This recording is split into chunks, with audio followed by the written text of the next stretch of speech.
man moomu dafa am question mooy laaj benn question.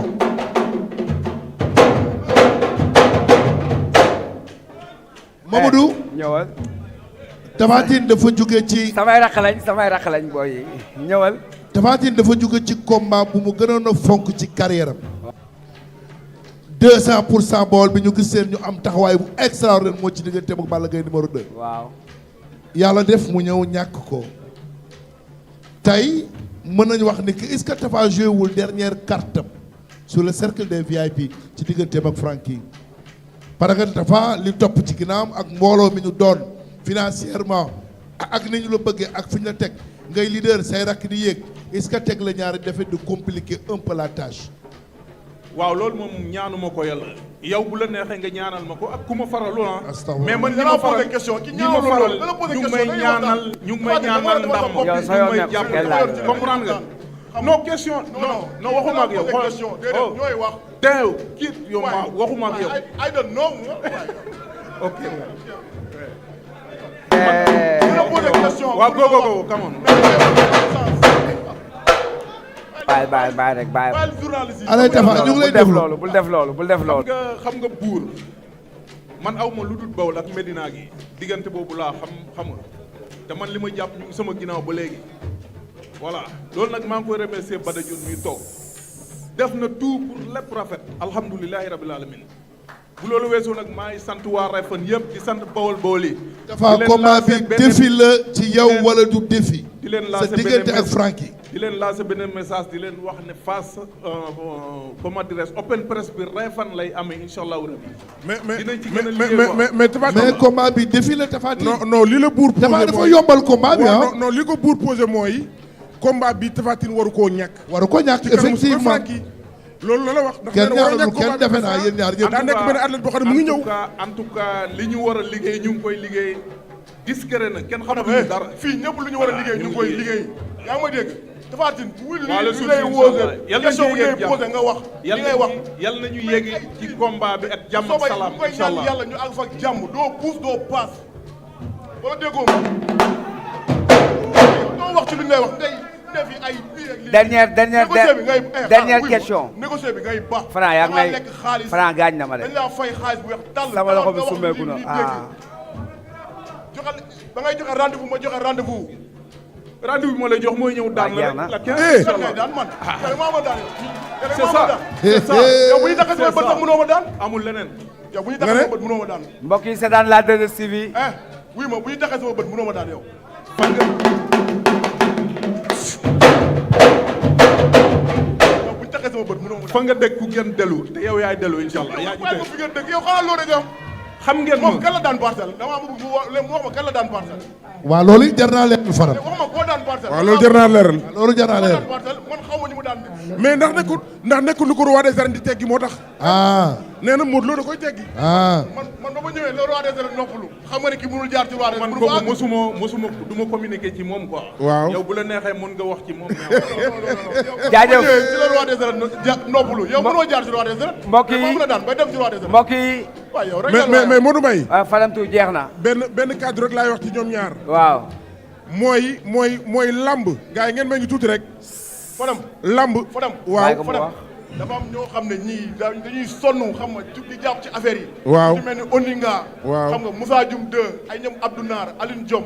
xam nga ay ñoom Bobo Lamp xam nga Jogin xam nga ñoom Kaka xam nga ñoom waaw sama grand yëpp maa ngi leen di nuyu bu baax a baax di leen ziar ak waa Dame Suger aussi waa parcelle mbëru parcelle jaajëf xaaral nuyoo bi di ko teg ci loxo président Modou waaw Xarañ Lo bul def noonu waaw muy ñu mbëru parcelle yëpp yàlla may leen ndam jaajëf ñun parcelle rek la ñuy topp jaajëf loolu jaajëf mais vraiment di nuyu tamit xam nga ñoom góor a mbaxala yu fii xam nga waa Franc mi ngi yàq signature bi de di nuyu ñëpp sama mbokku njaago yi waaw wuyu ñu fii déglul fii Fada mais Modou Mbaye waaw nañu félicité Franc ak Tapha Tine xam nga lu tax ñetti signature yëpp yi fekkee nañ ko waaw Modou Mbaye signature yi fi jàll yëpp gis nañ leen waaw seen première jàkkaarloo ak seen deuxième jàkkaarloo ak jàkkaarloo bii du benn jegewut s'il vous plaît waay toog leen Franc wax leen ñu déglu waxuma leen dara mais waxuma leen dara mais état de forme yi dafa changé macha allah daa changé bu baax a baax a baax a baax am na solo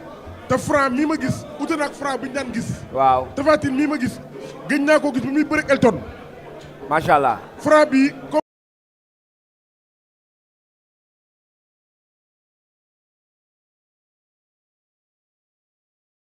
bi passé li muy fay fulaam état de forme bi moo raw fuuf. dëgg la.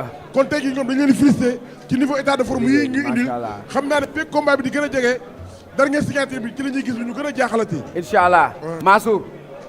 champion yi gis nga présentation yi fi am dégg nga ñaari champion yu mag yi li ñu fi def waaw ceinture bi dañ koy présenté. waaw Modou mooy li ñuy wax rek ñoom loolu la amateur lamb yi di xaar si ñoom di wax ni am na loo xam ne mënuñu ci ñàkk communiquer parce que aussi loolu c'est un problème boo xamante ne bu yàgg la je pense que fédération bi il faut mu jël ci ay mesures parce que mbëri tamit mënoo encaisser avance su promoteur doo ñëw signature contrat wax dëgg yàlla nit da ngay professionnel. dëgg la parce que boo jëlee avance su promoteur ak lu mënte xew da nga war a teew ci signature contrat ak koo mënti doon man yooyu aw ma ci xaaj ak seena parce que tey dañ la fay xaalis fay sa morom xaalis mu ñëw ci signature bi déplacé wu tout en sachant que yow nekkoo fi loolu rafetul du cër. il faut que mbëri di respecter les promoteurs di respecter les amateurs. dëgg la bu ñu joxee avance nga signature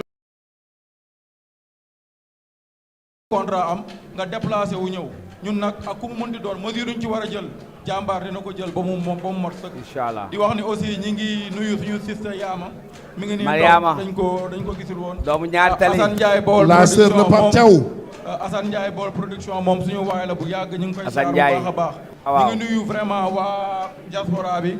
di nuyu sama grand yi ñoom Ben Amar ñoom grand Sokana maa ngi koy nuyu bu baax a baax ñoom Seydou Boy ñoom Ousdem Truga maa ngi nuyu ñëpp sama xarit yëpp waa Asam ñoom Sëñ Saliou maa ngi leen di nuyu bu baax a baax di nuyu waa Ziguinchor bu baax a baax di leen nuyu bu baax di nuyu waa Ñaari Tali Grand Dakar di leen nuyu di nuyu waa Parcelles Assainies di remercier Tapha Tine ci professionnalisme bu mu am di remercier Franc ci professionnalisme bi parce que aussi loolu la ñuy xaar ci ñoom ay athlètes de haut niveau lañu ay athlètes de haute facture donc tey lii la lamb di xaar ci ñoom